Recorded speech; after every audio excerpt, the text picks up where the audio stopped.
My name is મારું Nancy. હું મેડીપ્લેનેટ ઇન્સ્ટિટ્યૂટમાં MLT કરું છું. આજે આપણે લોકો માઇક્રોસ્કોપ વિશે જાણીએ તો માઇક્રોસ્કોપ છે શું?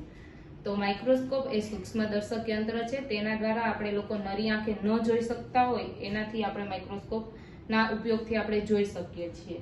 તેના 5 ટાઈપ્સ છે: light microscope, dark microscope, electron microscope, face microscope અને ફ્લુરોસન્ટ માઇક્રોસ્કોપ.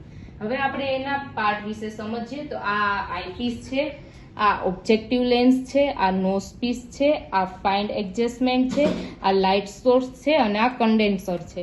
હવે આઈપીસ થી આપણે લોકો નોર્મલી જે સ્લાઇડ મૂકી હોય તો તેનાથી આપણે જોઈ શકીએ છીએ. હવે ઓબ્જેક્ટિવ લેન્સ છે તો એમાં 10x, 40x અને 100x હોય છે.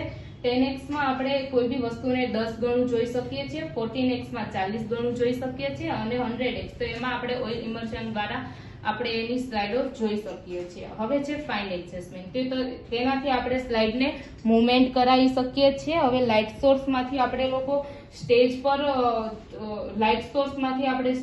અને સ્ટેજમાંથી ઓબ્જેક્ટિવ દ્વારા આપણે આઈપીસમાં જોઈ શકીએ છીએ. Thank you.